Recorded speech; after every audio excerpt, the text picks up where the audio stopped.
in the recent years, there has been a lot of awareness to childbirth education. And there are a lot of people advocating about natural birthing. But as such, do they really understand midwifery is still a question there.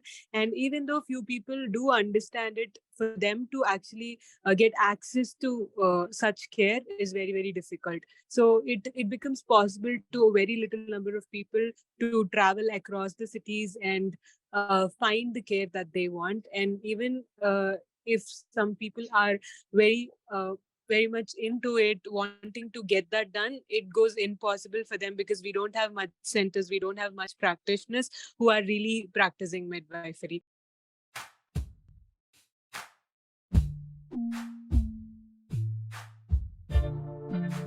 Hi, my name is Augustine Colebrook, and I'm the principal at Midwifery Wisdom Collective. I speak on this podcast about big picture political issues and the future of our profession. Hey y'all, I am Jamara, and I'm a midwife. I'm also a birth justice activist, and this season I am looking forward to sharing stories of Black midwives and the communities they serve. Hello, beloved birth community. I'm Angela Love, nurse midwife since 2004, preceptor, and mother. I have a home birth practice called Midwife Love and a national telehealth practice called Midwife RX. My mission is to keep birth choices available and to educate the next generation of midwives for our daughters and grandchildren. Matriarchy now. I'm Layla Wyatt. I get to share with you the voices of student midwives from across the country and beyond. This season, we focus on those students who just graduated, are about to sit for the NARM, or did yesterday, and we get tips and tricks for you for what happens at the end of the student midwife journey. Well, welcome back to another Midwifery Wisdom podcast. And this one is broadcasting literally around the world. And I am overjoyed to be joined by three of my students in midwifery. And they are all three located in India, in southern India, in different cities. And they have come together and journeyed north to work as volunteers in a tribal hospital. So welcome, Chetana, Deepika, and Ashu. Hi, thanks, Augustine. So delighted to be here. I'm so glad you guys are here. I'm so glad to share your stories and your work of revolutionizing and revitalizing the ancient art of midwifery in India. And before we get to some incredible stories, including preventing 2 primary cesareans this week, which I can't wait to share these stories with our listeners. But before we get to those stories, would you, Chetana, first tell us about the state of birth care, what passes for standard maternity health care in the city you live in? So the city that I live in is in South India. It's Bangalore, and it's one of the cities which has a good standard of living in terms of the urban population. Of course, we do have very huge pockets of people from lower socioeconomic backgrounds, but the people who can afford maternity care,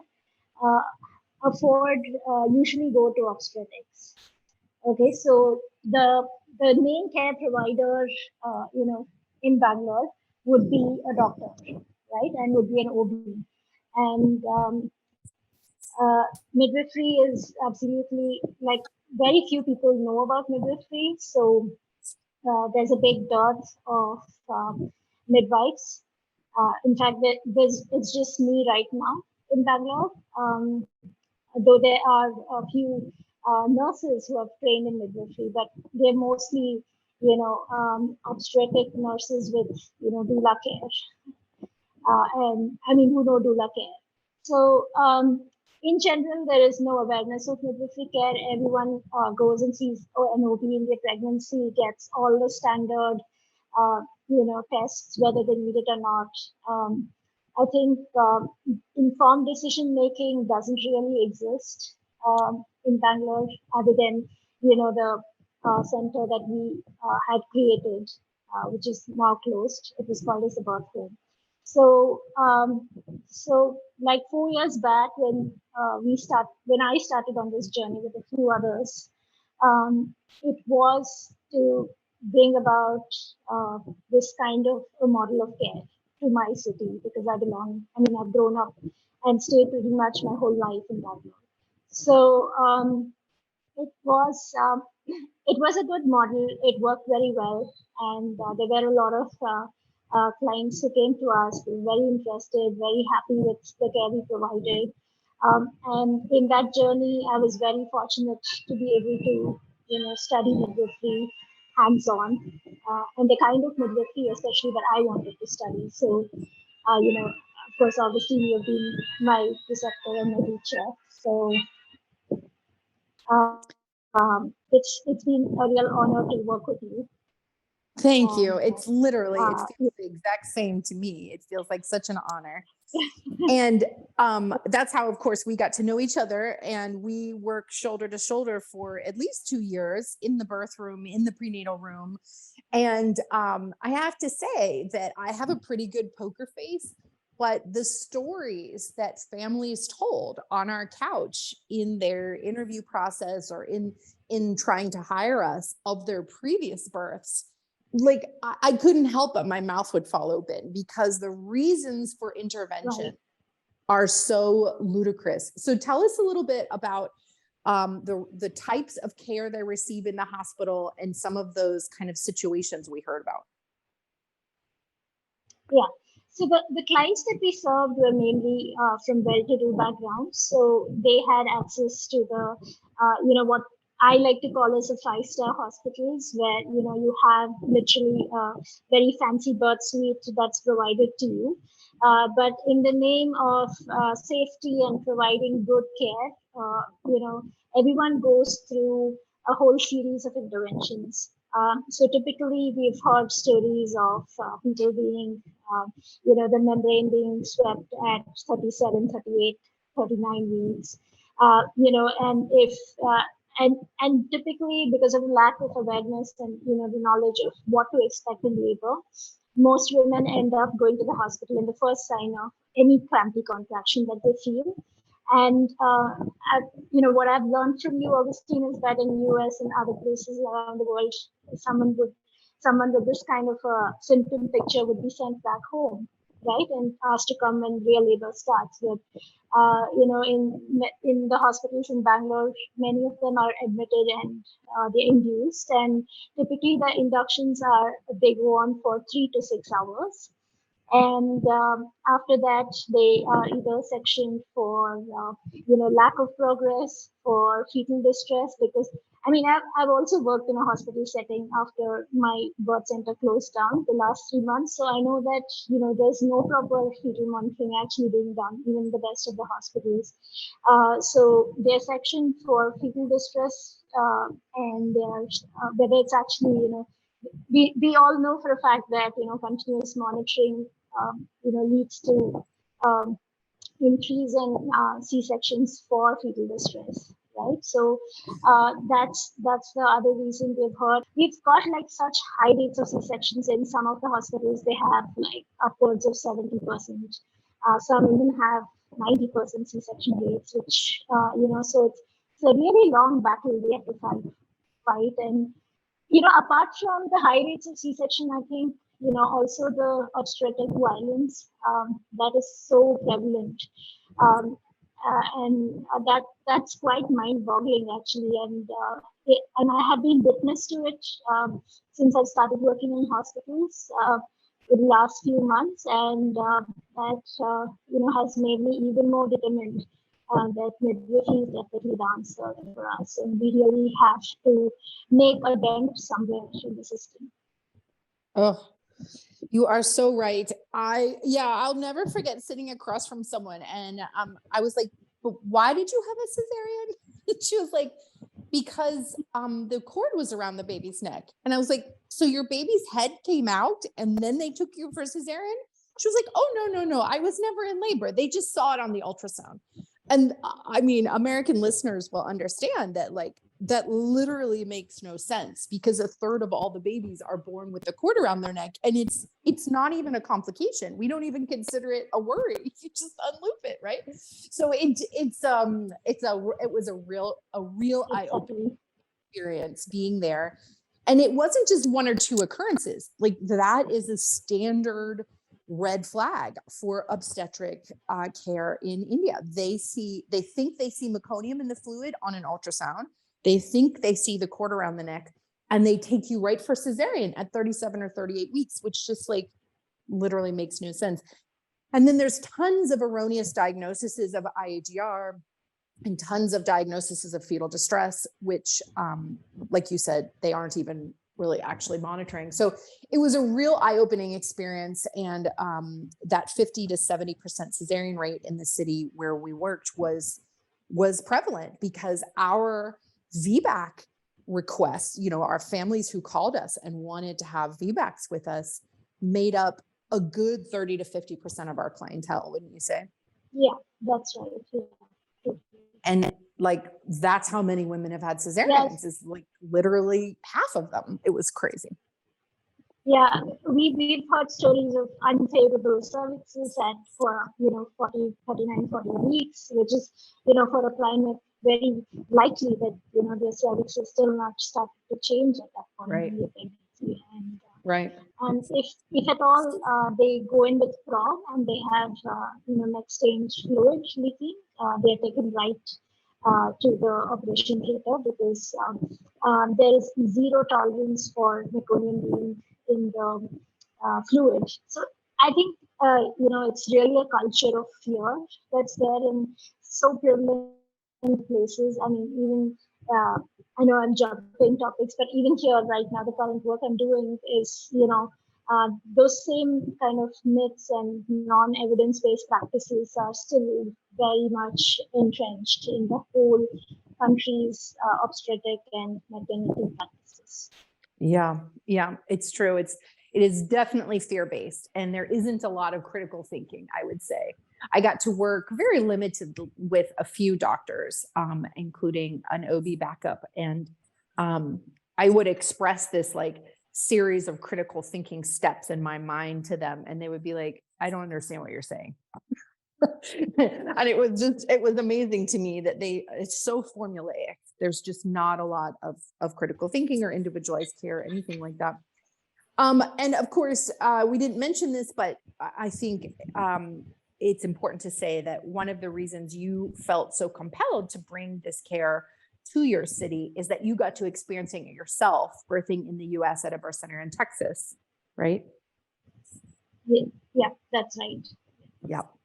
And so you got exposed to it in your own experience. And even though your birth wasn't particularly straightforward, you still got to experience midwifery care. And I think that made all the difference. I want to go to Dr. Ashu now. And Ashu, you live in a different city in southern India. Is it the same? Is what we're describing happening the same in the city where you're from? Hi, yes, I would say it's more or less the same, except from the part that in the recent years, there has been a lot of awareness to childbirth education. And I mean, there are a lot of people advocating about natural birthing, but as such, do they really understand midwifery is still a question there. And even though few people do understand it, for them to actually get access to such care is very, very difficult. So it becomes possible to a very little number of people to travel across the cities and find the care that they want. And even if some people are very much into it, wanting to get that done, it goes impossible for them because we don't have much centers, we don't have much practitioners who are really practicing midwifery. And I don't think Coimbatore still has a full-blown midwifery center yet. Mm-hmm. Yeah, there's lots of ideas in the works, but yeah, nothing exists yet. And when it does, yes, I'm certain you will be happy to work in that field in your own hometown. But as it was, you traveled to Bangalore to work with us. Can you tell us a little bit, like, why did you do that? Because I mean, for people that don't know, it's like a 6 or 8 hour difference in driving. Yeah. And Yeah. it's a different state of the country. It's a different, everything's different environment. And you moved to a new city and started working for basically nothing because you were an apprentice. Tell us about why you made that choice. Okay. So when I was doing my college, like when I was doing my undergraduation, I had postings in the OB department, like obstetrics, in the government hospital. So when I got into that, I saw how births were being done, how harsh people were. And I just wanted to imagine myself at that point. Like I asked myself, would I be okay if this is the type of care that I would be getting when I birth? It was definitely a no-no. Then I explored how private setups work, and there was not much of a difference. It was more like the private setups were much posh than the government setups, but the model of care was more or less the same thing. And when I started exploring about how this works, like, is there any other way of conducting births? Are there any other uh, type of learning that we could do? And that is when I came across midwifery. Initially, I just understood it to be natural birthing, water birthing, but later when I started reading more, I understood what midwifery is, like on a basic level. And then when I started searching for centers who work under the model of midwifery, I found a very, very few centers in India, and I tried reaching out to all of them. Fortunately, I just landed up at the birth home. I got a call from you guys, and I somehow felt that I'm going to learn something from there. And I just wanted to learn. That was the only thing in my mind. I just wanted to understand how this works. And I thought, uh, like, I should have somewhere to start. And I felt some kind of a vibe in there, and I came in. But after coming in, I attended my first birth in some 3 or 4 days after joining in, without any idea about how this natural birthing completely works or how midwifery model of care completely works. So when I jumped in and I saw how complications were beautifully managed, and still the mother was given uh, freedom to say as what she wants. Still, the mother was being heard. The husband was let in, and he was completely on the loop with the care. And I was like, it all looked very different, but it all made a lot of sense. So I decided, like, I should continue to learn. At some point, I should be able to take this care to people that I could, like, even if I could help 5 people with such a kind of birthing, then that makes a lot more sense, right? So that is something which made me stick to the birth home. And yeah, it was a beautiful experience to stay there and learn from you, especially like Augustine. I would say, like, that critical thinking part, even that you were speaking about in the beginning, I think I saw that much of critical thinking only with you. I've never seen that with any other doctors in and around as well. So most of the times they go by the scans, like ultrasound reports that they get. They say, like, there's a cord around the neck. We are gonna take you in for a C-section. There's very less AFI when they have like 6 or 7 or 8. There's very less AFI. We're gonna take you in for a C-section. There's a lot more silly reasons they say in the that they see in the USG, and they just pull people into C-section. So that is when I realized the power of critical thinking, how you could use your critical thinking to avoid unnecessary interventions. That's so exciting. And I thank you for that feedback. And I think people don't know this, but you already have trained in a profession. Tell us what you did in your schooling. Okay. So I am basically a naturopathic physician. So naturopathy works more on the basis of holistic and preventive care. So when I chose this field, because actually I wanted to be a surgeon, but later when I had someone who was pursuing naturopathy and practicing naturopathy. So my dad was very, very interested in this field, but I always wanted to be a surgeon. When we had talks going on around this and all of that, I someday realized that there are a lot of people who would do a surgery and who would do that surgery to save lives. But there's very few number of people who speak about post-surgical complications, who speak about how you could prevent yourself from getting into surgery. I thought that is something that needs more of people. So that is when I decided to get into naturopathy. Naturopathy to me is to put it in simple words, I would say it's more like addressing your problems, your health problems as a person, more, rather than as just the symptom. So we address it from the root cause, and we get you to understand how your body works, what your body needs, how you could get your body out of the sufferings that's happening. So it's basically like you be the guiding light and the patient turns out to be his or her own doctor. So natural midwifery model of care is more in line with naturopathy, I would say. Like we do the same thing in births here, but uh, the little difference I would say is that like it is pertaining more towards only births and well women care. We do treat all the other things in naturopathy. That is the only little difference. It's so beautiful. It's literally so exciting. Thank you so much for sharing.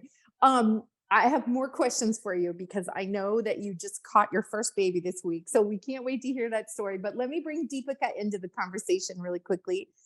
Deepika, you live in yet another city in southern India. And I just want to stay at this sort of like systemic level for a second before we go into your work. Is the same happening in your region? Is there any access to natural care? Tell us about what you know. Yeah, it's pretty much the same in the town that I live in. I'm from Tirupati, Andhra Pradesh, and there is a lack of understanding when it comes to healthcare in general, and the awareness in regards to what happens around childbirth is also very less, I feel.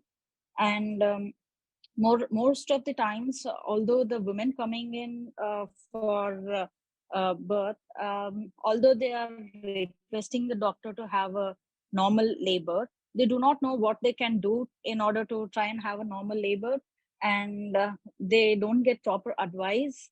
The system is somehow not focusing on educating the mother towards preparing herself to have a normal birth, is what I feel.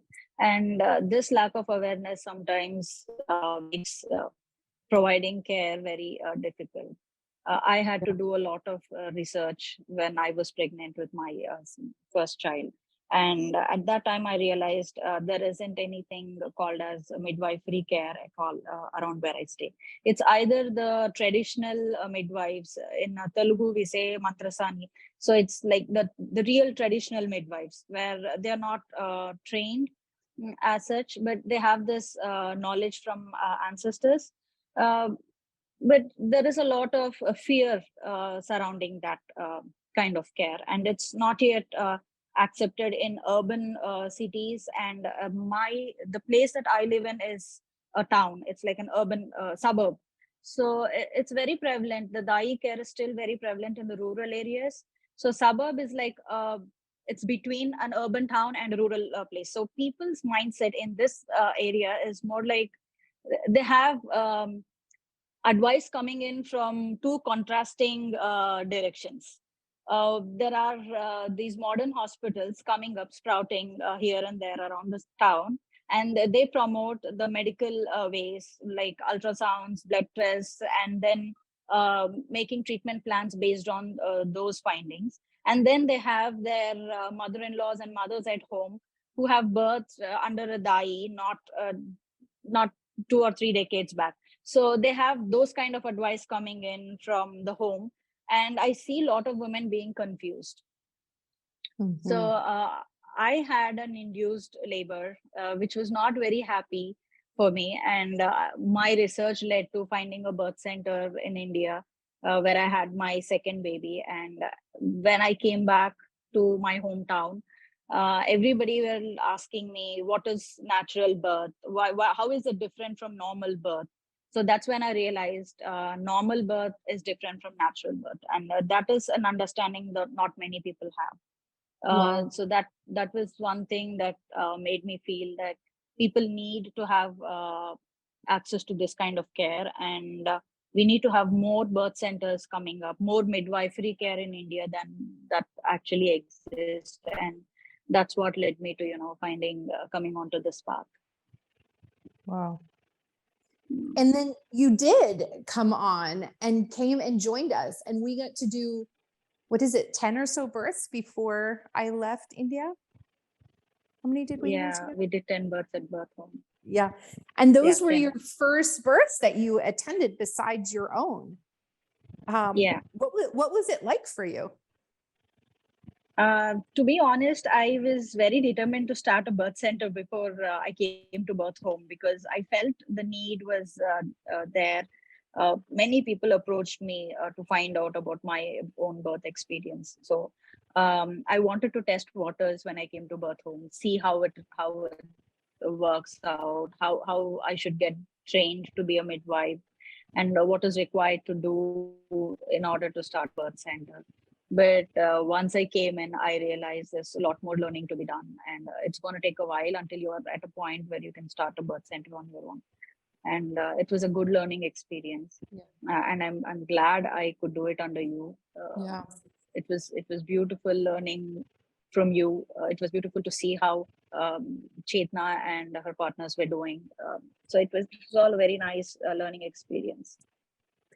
Yeah. So you came on as a green student, and Ashu moved her way through what we call junior student stage, and Chetana was a senior student, and we worked together for a number of months together. And then right as the whole thing was closing, all of you kind of moved to the next level. And so Chetana graduated, and Ashu became ready to do primary under supervisions. And Deepika, you are now a super skilled assistant in the birth space. And then we didn't have any births because we were closed. And Chetana was able to research an opportunity for you all to continue your education. So Chetana, will you tell me about where you are now and what you're doing?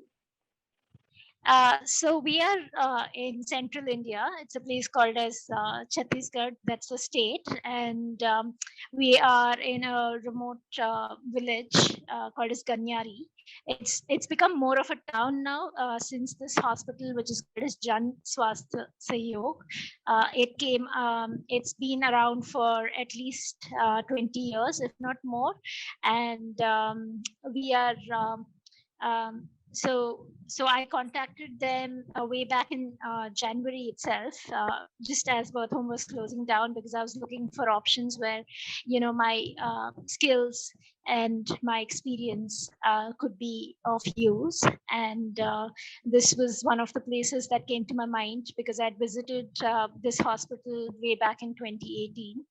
And I knew that the skills that we all have in this team would be of really put to really good use over here. And also I think it's a great opportunity to be in a high volume center, because at the birth home we were practicing midwifery care. Typically that is practiced in the US with continuity of care, and it was a low volume, low risk setting. So either way, everything, all factors taken into consideration, I approached them, and they were very welcoming, and we made plans to come later in the year when things are more settled, on my personal front. And when I asked Ashu and Deepika, I was so thrilled when, without a second thought, both of them said yes. It was not something I was expecting at all, and I think it just shows the commitment that both of them have towards midwifery and towards studying further and learning more. So I think, I'm really glad, after being here for a week now, I'm really glad that we came here as a team, because we are able to show the staff here, which works in maternity care, how we would generally work, in a midwifery setup, in midwifery model of care. And it's been very, very fascinating to watch the entire staff as well working. I think there's been a lot of exchange, even in the last 5 days that we've been in the labor ward here. There's been so much of exchange of information, of stories, of experiences, and it's been absolute, uh, a pleasure, I would say, to be a part of this setup here. Oh, it's so exciting. And I got to, because we've been in close contact, and I love you guys, and I love hearing all of the reports. You guys have been telling me some of the things, and I got to hear about this opportunity which you took to prevent 2 primary cesareans. Will you tell us a little bit about what what happened and what that took? Yeah, I would love to talk about it, because I think it's, I just posted about it this morning, calling it a huge win. Rather, last night I posted about it just as I was falling asleep. So typically, while the goal of the hospital is to reduce their overall C-section rates, they do, however, have certain indicators for referring people to primary C-sections. So one of the reasons that it's also done is because the staff here is pretty much overworked. They don't have enough number of people to do proper monitoring. Someone who needs to be induced would require. And also the other fact is that they it's still that decision making that comes from mainstream obstetrics, where if there are XYZ conditions present, a C-section would be much safer for both mother and baby. So I think with that intention, both these cases were going to be referred to the surgery department over here for C-sections. So here C-sections are not done by obstetricians. They are done by general surgeons and surgical residents. So yeah, the first case was very interesting. Is something that I haven't really seen very often, in my experience with the birth home and, working in Bangalore, even in the hospital. There was a mother from a very remote village who was actually got in the hospital jeep from the village over here, because she was showing signs and symptoms of starting preeclampsia. So they didn't want her to be in a remote place, so they got her overnight, and they had her admitted in the emergency ward, because there was no space in the labor room for her, or the labor ward rather, for her. So she was there overnight in the emergency, and she was given BP meds to reduce her blood pressure. She had pitting edema. She didn't seem to have any other symptoms, but also there is a little bit of a communication gap between us in terms of the language barrier. So even if we were to ask her other symptoms like headaches and blurry vision, she would just keep saying yes. When she would say yes basically for everything that we asked her. Do you have a fever? Yes. Do you have pain in your lower abdomen? Yes. So she would basically I think the tribal folks here also live in a lot of isolation, so they are very much cut off from mainstream, or even the folks who live in the surrounding villages and towns. So they don't have the same kind of interactions that we are used to. So she was definitely scared. It was a very new environment for her. She had some symptoms of preeclampsia, but thankfully her CMP came normal. She didn't have any information about her LMP. She didn't know, when she conceived this baby.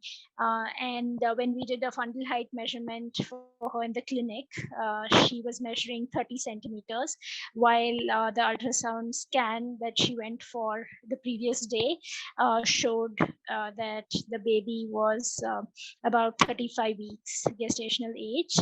And then after probing her husband quite a bit, he said that she stopped having her period at around September of last year, which meant that she was, due around this time. So because she was measuring, low for dates, and she was also, we had very little information about her health status in terms of her own symptom picture, her own being able to relate to us, convey to us what is happening with her. We decided to go ahead with an induction. So typically this kind of a patient would have been referred for a direct primary C-section, but since I was talking to the obstetrician who comes here in the clinic, she attends only the clinic and doesn't typically attend the births. So she's a retired obstetrician, so that's why she does only a part of the work.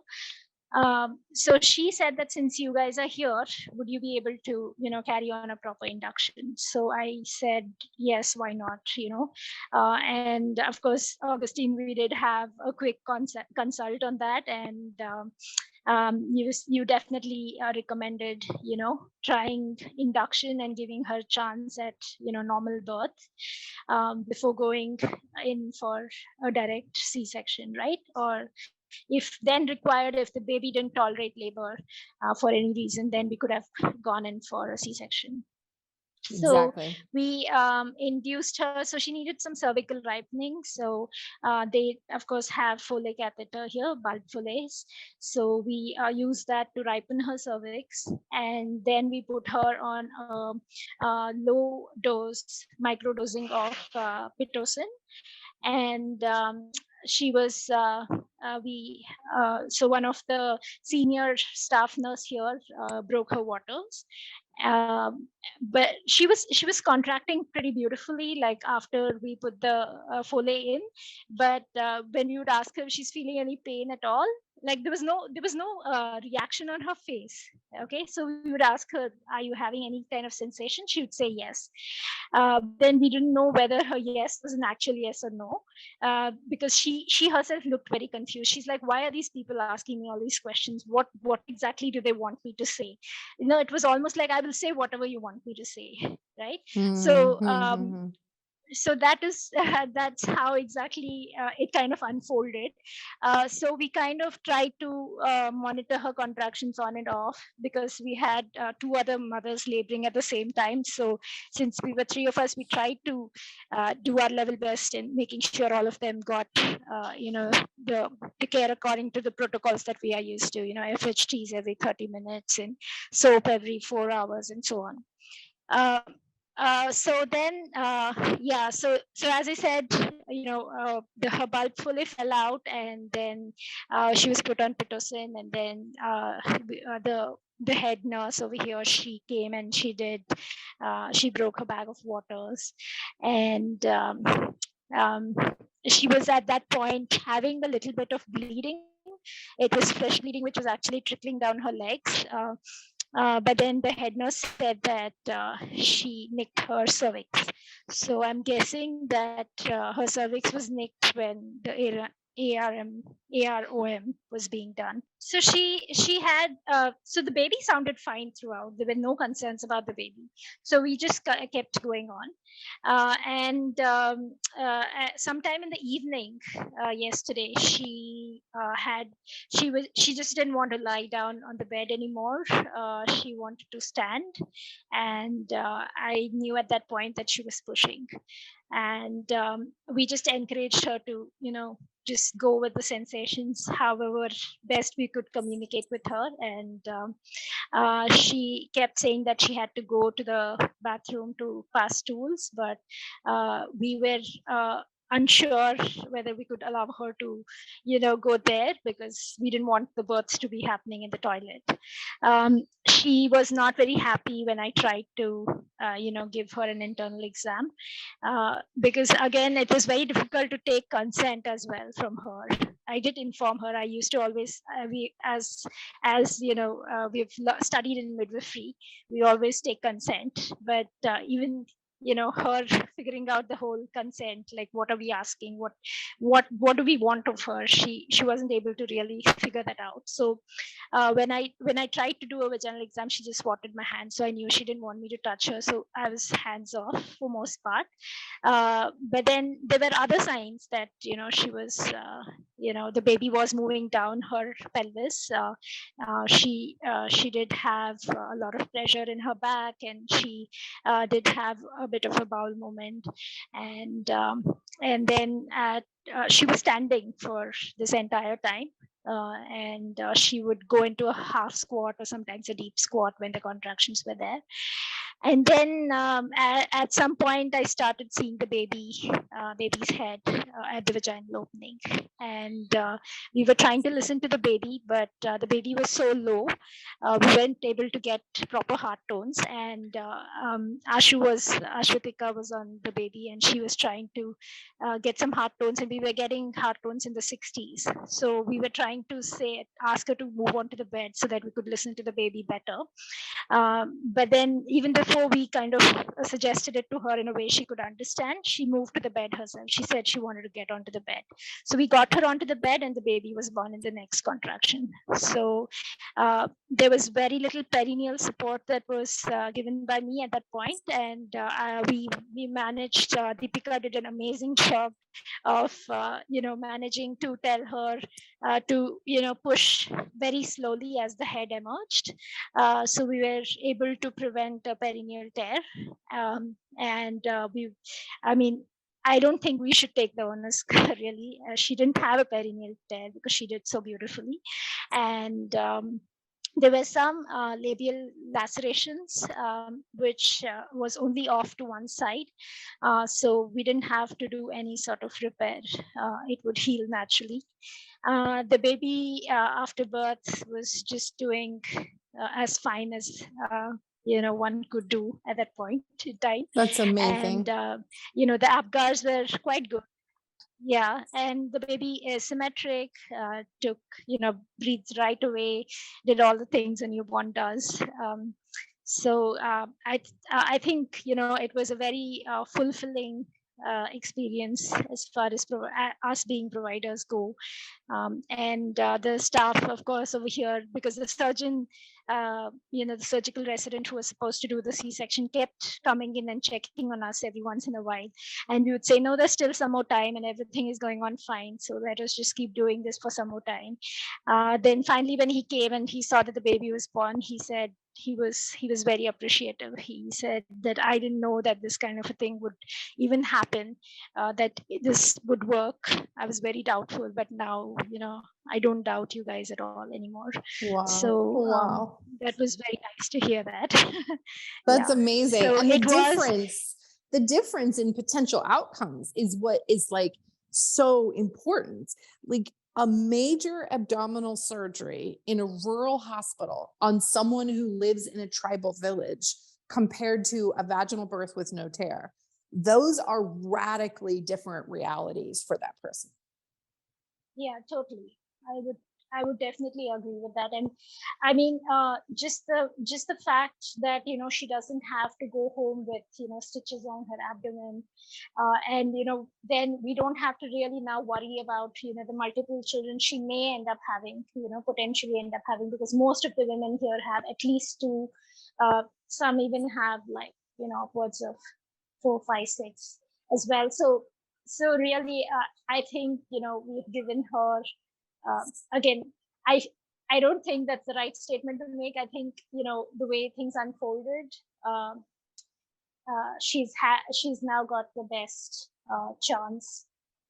Well, she did the work to birth her baby, of course, but the circle of protection that you three provided, literally with a surgeon hovering, is what's exceptional. Like that's what's worth celebrating. Yeah. And I think for sure she would have had a different outcome. I mean, I was there with the doctors in the background kind of yelling at you. Like I get that she would have had a very different background, or reality life future if you guys had not stepped in. And it kind of boggles the mind to think of how many women, not only just in that region, but in all of India, in all of Asia, and in all of the world, who are faced with such a different reality simply because there's no one to protect their space. This is why midwifery is so important. Even a certain percentage will go on and need surgical intervention, but they're still being protected and supported by midwifery. I mean, it's just exceptional. And there was another woman that you also helped prevent a primary cesarean. Will you quickly tell that story? Sure. So this woman, she was post-age. She was 41 plus 3, and she had an AFI of 3.2. So the doctor again would have referred her to the surgeon, but for the fact that we were there, so she said, "Would you induce her as well?" So so we again did the whole similar protocol that we followed with her. She needed cervical ripening, so we did the bulk Foley. It fell out within a few hours, 5 hours or so after inserting it, and we did start her on Pitocin, but she seemed to have a sort of a little bit of a dysfunctional pattern. She was a little more communicative with us. She was from the nearby town, so she was a very determined mother. She wanted to have this baby normally and naturally. I mean, we weren't really in the realm of natural because it was an induction, but she definitely wanted a vaginal birth. So she was walking up and down the labor ward, which is not very big. So Deepika suggested a few exercises that she could do to, help make more space in her pelvis, and she was doing them on and off. She, however, I mean, there were times in her labor where we felt that the contractions were not strong enough with correlation to the amount of Pitocin that she was getting. And sometime towards the evening, when we did a vaginal exam, she was about 7 centimeters dilated, but then she had been at that same level of dilation for many hours. So at that point, I spoke with the OB, and there's another drug which is available here, which is antispasmodic, and it's called as dotaverin. And that's something that I had learned about in one of the births I did in the hospital in Bangalore, and I learned that they carry the same medication here and do use it for mothers who have sort of a dysfunctional pattern or a stalled labor. So once that was administered, she was pushing within an hour, and her baby was born quite soon. So amazing. So she again. This was actually Ashu's second birth as primary under supervision. So we were doing a 400 catch. She was definitely doing a beautiful job of, offering the perineal support, which the mother definitely appreciated. And so, however, as the head emerged, it restituted. So most of the labors that I've attended, what I have noticed is that when the head emerges OA, it usually restitutes to the mother's right. This baby restituted to the mother's left. Okay, so that was very interesting to watch, and then we were trying to tell her that she can push. She doesn't have to now apply those flow grunty pushes anymore because the head is out. She could just push her baby out with all the force she could muster. But there were her support people from her home, and other people. I think there were just too many people yelling different things at her, and she just got so confused that she almost just gave up at that point, and she didn't want to put any maternal effort in getting her baby out.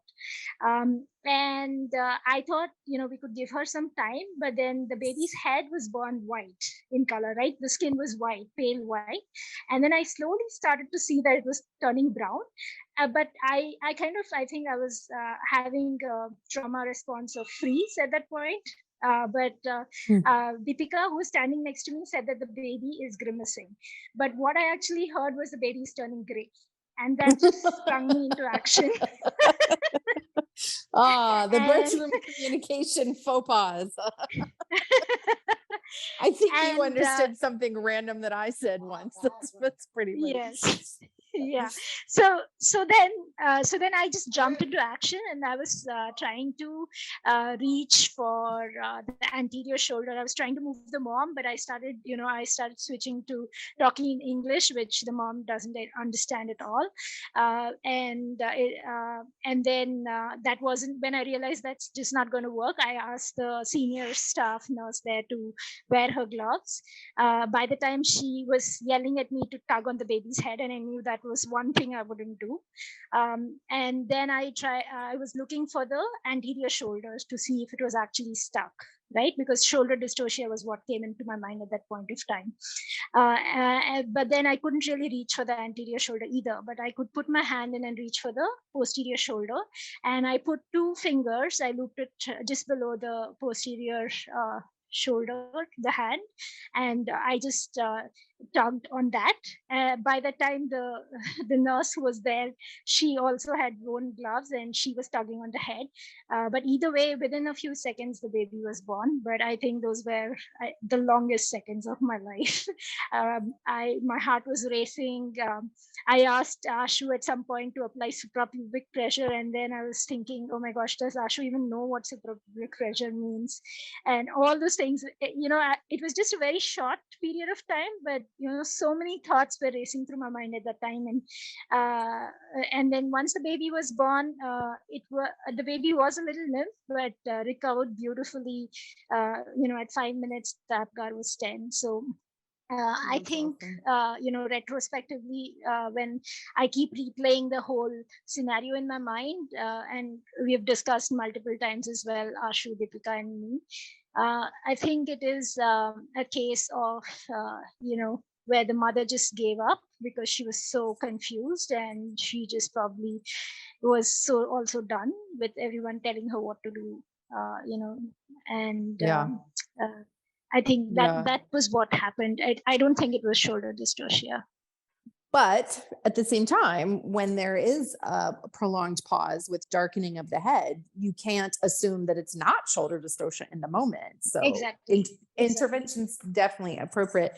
Well, this brings me perfectly to my next kind of conversation point, and that is this really amazing transformation of you as, junior student with me, and then progressing to senior student, primary under supervision, catching your last, primary under supervision catch, doing some births on your own with other people and other providers. And now within 6 months, stepping into the preceptor role.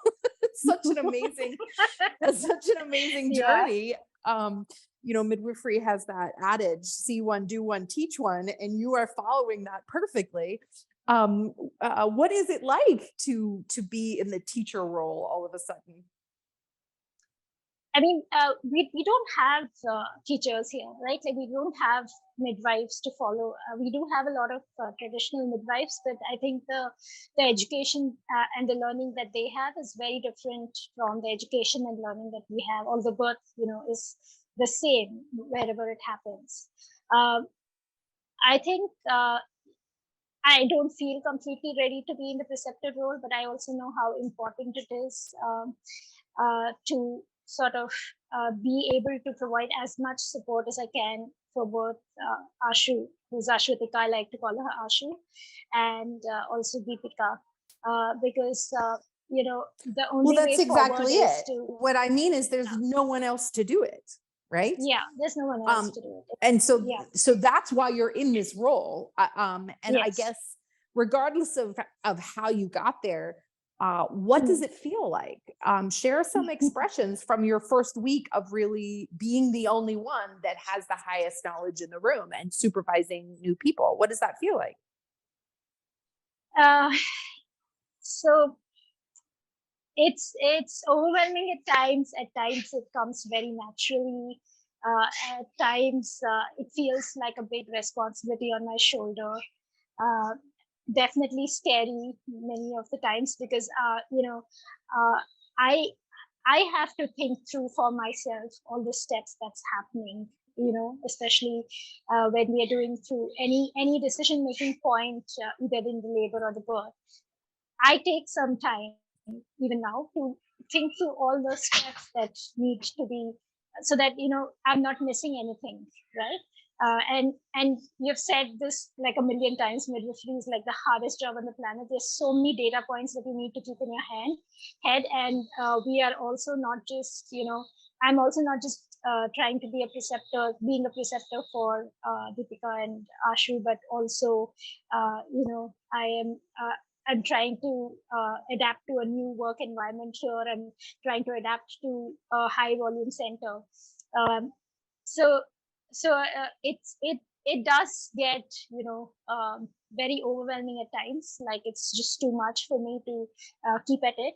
But then also because Ashu and Deepika are such amazing folks, and we have a relationship before this, and we've worked together in the birthroom, and we have certain systems already in place.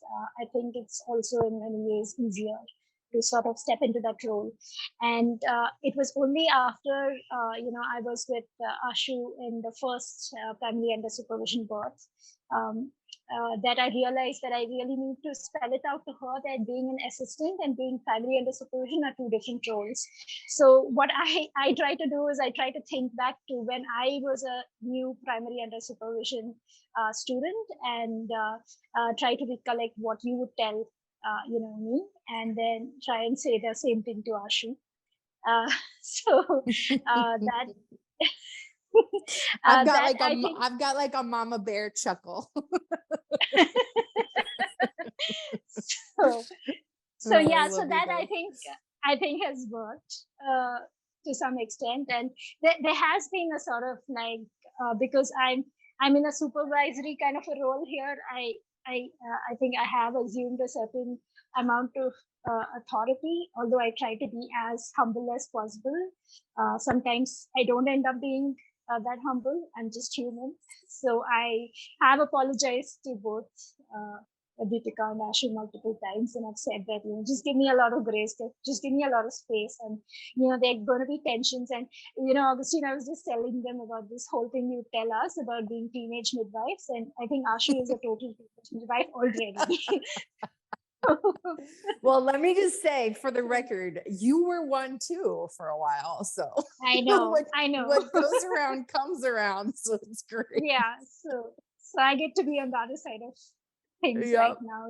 Yeah, exactly. Yeah. Well, that's amazing. Going forward, I think we'll figure out more things as we work together. I think it's a great learning opportunity with for all of us, and we just have to plow through, and we're all dedicated to doing this, and possibly coming here as frequently as possible to see how we can move our learning along. So do you feel like the nurses that have been staffing that clinic before you arrived, do you feel like they are also learning from you?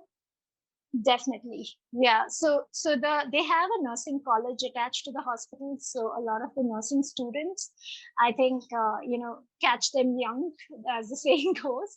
I have been actually talking more to them. Of course, there are some of the senior staff, the more experienced staff, who have also been very open to, learning our protocol. And then we have this very meaningful exchange about, yes, what would you do in this situation? So it's a really collaborative sort of environment, whereas some other senior nurses, because they work in shift systems, so there's a different team every 8 hours. So there's some other nurses who are a little like either suspicious, or they're like wondering, why are these people, what are they doing here? They have that those thoughts going on in the back of their mind. But then I think we have been doing some relationship building around building some trust, and trying to work in a collaborative environment, and also giving them the respect that's due, because they have actually been at more births than I have. So that's there. But so like the Foley induction, or the cervical ripening with the bulk Foley that we do, that's something that has not been done for many years. It used to be done some few years back, but for the last few years it hasn't been done here. So that definitely is something that they were keen to sort of learn. And it was nice when I was talking to the senior staff nurse there, like I was just talking her through what I was doing when I was doing it. So she was very appreciative of the whole process.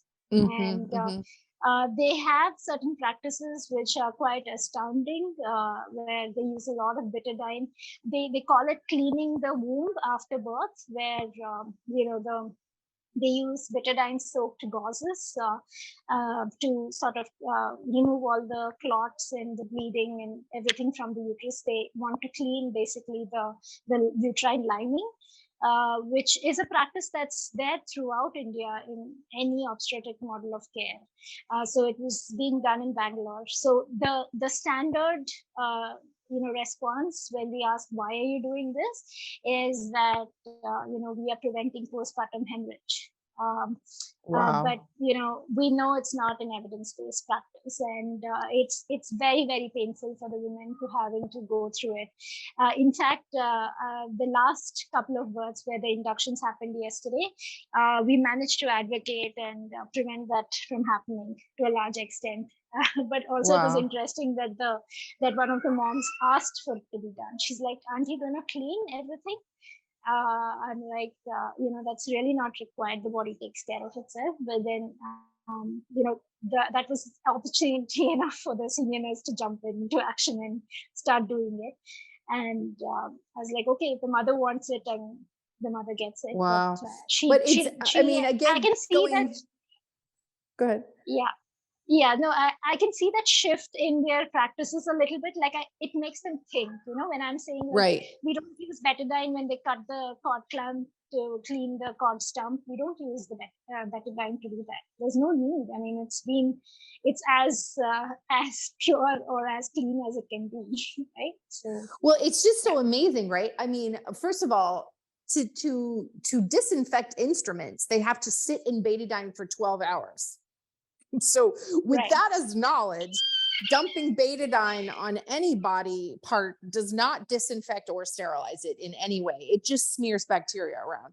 So this concept of taking gauze, dumping betadine on it, and then pushing it through the bacterial rich environment of the vagina up into the uterus is literally doing the opposite.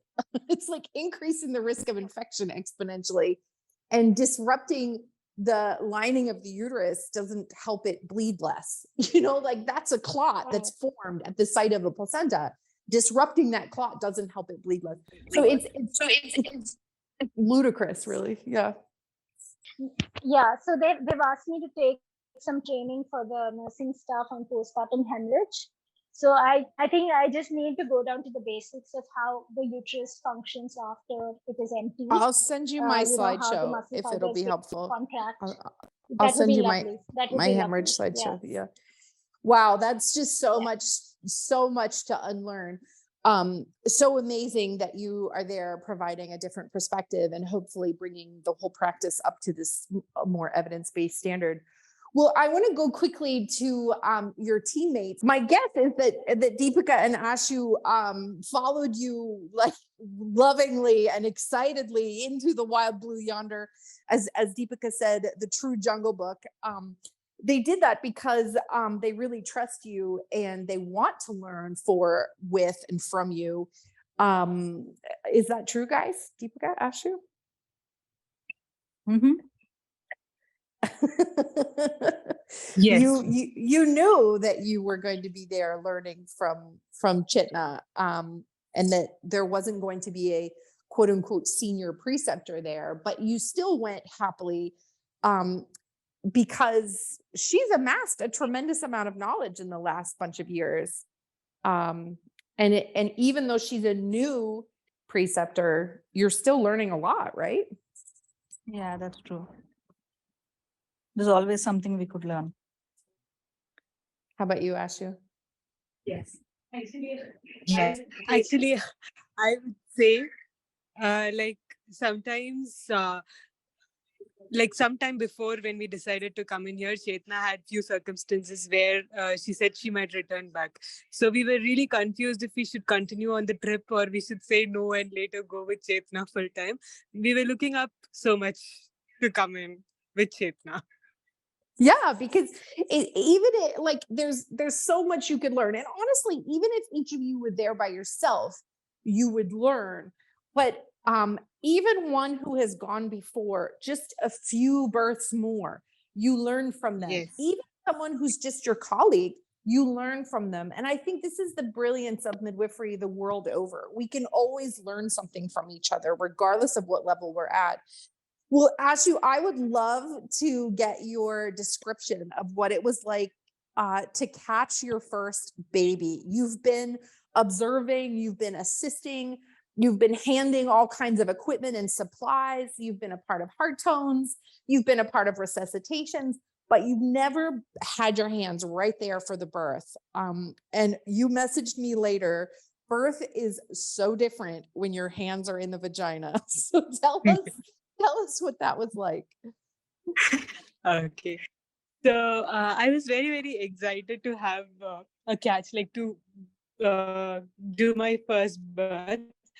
But when the time came, it also made me a lot nervous. I did a four-handed catch with Chetna. So when my first birth was a multiple mom, so she was doing it on she was doing all on her own. Like she had that instinct, like I had to push now, I had to rest now. She was quite very instinctive, and things were happening and progressing very faster. And I was there. So the first birth, I was more into and one more thing was that it was like 3 days before this first birth or 2 days before this first birth. I also did my on a pregnant woman. I've done a few vaginal examinations, but nothing on a pregnant woman. I'd always had track of you people doing vaginal examination, coming out, telling you findings and what it looks like and all of that. I've heard so many things and I've had my own imagination and visualization.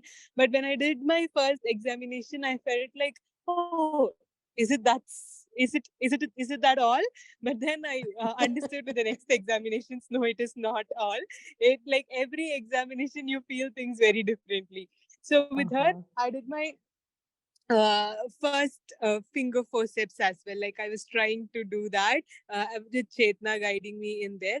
And then when we see birds from far, like when I just stand out, when I do charting, when I be on the baby, it's very different. It'll be like, oh, when will this mom push out? Just push the baby out. It's so long. It's so long. That keeps running in my mind. But when I was having my hands on the perineum and I was just trying to guide them, push, keeping my fingers in the vagina, I felt like, oh, please go slow. Please go slow. I could feel your perineum stretching under my hands. Please don't do that. I was having this constantly running back in my mind. And it was just, as soon as the head slowly came out, I was like, okay, will the baby come next? What should I be doing next? It just started eventually popping up in my mind, like continuously back to back. So since she was a multip, it just the baby just slided out, and everything was fine. The baby was doing fine. The mother was doing fine. It was like a more happy birth. And then when I had the next birth with Chetna, I wanted to do a four-handed catch yet. So this baby, this mom was a primate, and this was the mom that Chetna was talking about, where the baby's head came out and then the baby got stuck. So at that moment, I really didn't know what I should be doing. So Chetna told me that give the suprapelvic pressure. I got what it was. I was doing that, but still the baby was inside, and Chetna was trying to pull out. And one hand was on the top of the pubis, and I was trying to give pressure there. And the other hand, I was just trying to make way by putting my hands inside her vagina and pulling out the tissues. I didn't even know if it was right or wrong. And then Chetna was like, stop doing that. Then I was like, I took my hands off. I was like, somehow, baby, please come out. But the baby came out then. Then I was, but the baby was very, the baby did recover very easily. The baby got back to its form. The baby got all better. And that was a little like scaring. Like you always say, you think like you know all of it, but then you go to a birth and understand that you know nothing. It was like that. Yes. So it was a great experience. But then, as I said, I think I need many more vaginas to become a good midwife. I think we're going to make that t-shirt. I need more vaginas to be a better midwife. Yes. Well, Ashu, And I I'm would so wear it. proud of you. It's so exciting what you're able to do. And I can't wait to work shoulder to shoulder with you, all three of you again. I'm a little bit jealous that you're all there doing births and I'm not there. But We miss you so much too. I know I miss you guys. But I also feel like, as we talked many months ago when this was becoming a plan, is that in Bangalore, I do not provide culturally matched care, but in where you are, it's even more extreme, and it really wouldn't be the right place for me to be. And I know that even you guys in your own country feel like you're not culturally matched. Yes, absolutely. Like Yeah. sometimes when we do something and when we say something, like Deepika and Chetana mentioned, it's like very rural, and they're all people from the tribal community. They are not okay with even talking things. They don't want to let us know what they feel. When we do a vaginal examination and when we ask them for consent, they just close their eyes. And it Oh, means that wow. you can do whatever you want, and I don't care. They are much more into that conditioning, and it's very different here. It's not as what we saw in Bangalore, or it's not as what I see in Coimbatore. It's very, very, very different in here. Yeah. So, to Yeah. one Go ahead, second, Chetna. Augustine, I just Yeah, wanted go to ahead. give a slightly different perspective because today I did a cervical massage for a client who is 40, for a mom who is 40 plus 3. They wanted to induce her today, but then I advocated, because everything was fine with her and the baby, I advocated that we wait for a few more days. And, we didn't really take her consent for a membrane strip, but I was doing it. I was explaining to her what I was doing and all of that, and then she had heightened sensations as I was massaging the cervix. I asked her if she wanted me to stop, and this mom was saying yes, stop. So she was communicating with me, and this is the first instance, because what Ashu said is exactly how it has been unfolding the past few days, where there is no concept of consent, and everyone walks through the door of the labor ward thinking that they just have to submit to whatever is going to be done to them, right? But this was the first time that I was able to break through that barrier, and that mom was also, on board to, working back and giving me some feedback that, this is too much for me, just stop. And then I would wait for a while and ask her if it was okay to continue or if I had to wait for some more time. So both Ashu and Deepika weren't around at that time. They were elsewhere. But then, again, the head nurse was there. This head staff nurse at that point, she was there right next to me. And she had a smile on her face because for them it feels very, very out of place, this kind of care that we provide. So I think it's making them think as well. And for this particular mother, when she hopefully comes in labor sometime down the line, she'll probably be expecting this kind of care, right? Wow. So that was today's experience, actually. Yeah. Wow. And it's and that head nurse getting to watch you give what is actual humanistic, compassionate consent, where you can say, you can tell me to stop and I will respect that. That is life-changing. Yeah. I mean, that's breaking down the patriarchal lines of communication that is drilled into, frankly, everyone in India as a result of the colonialism history. Exactly. Yeah. And also before any vagina exam, all of us do tell them that this is my touch, just like how we've learned it all these years, that this is my touch, I'm entering your vagina and you'll feel some pressure.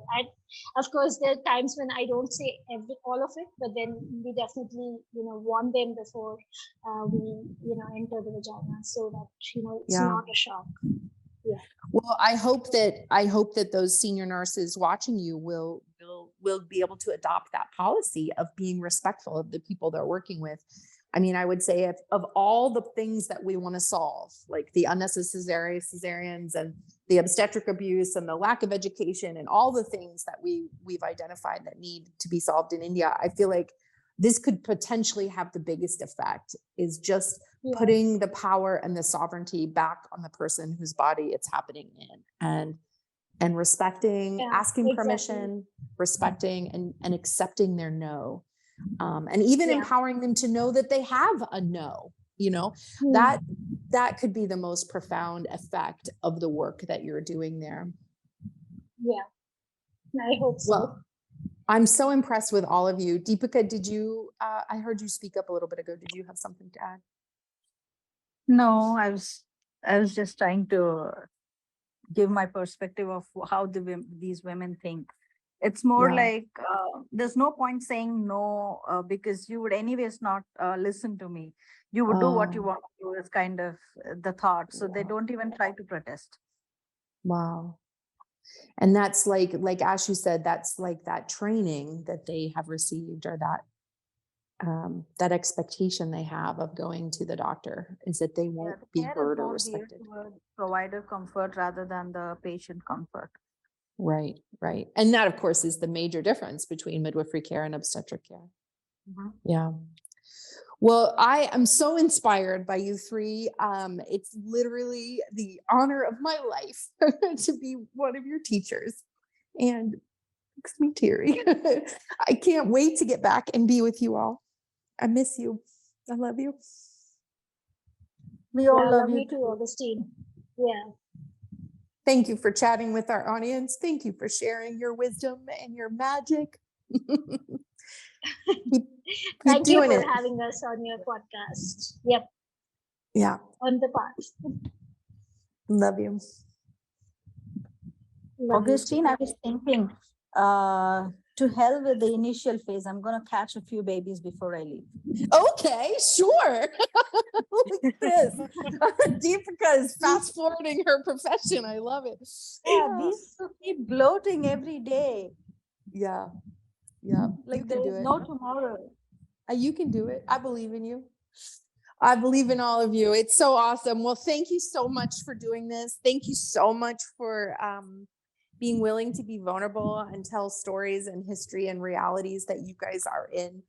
I know in some ways it's so common that it's like normalized a bit, but it's not normal. What the struggles that all of these women have to go through is not right. And you really are making a difference. And I think our audience will really be moved by what you're doing. Be prepared to get messages from people saying they want to come work with you. Most welcome. Yeah. Yep. We would love that. Yeah. Well, take good care, you guys. I love you so much. And I'll be back at the end of the year. Bye, friends. Waiting for that. Bye. Yeah. Take care. Bye, Augustine.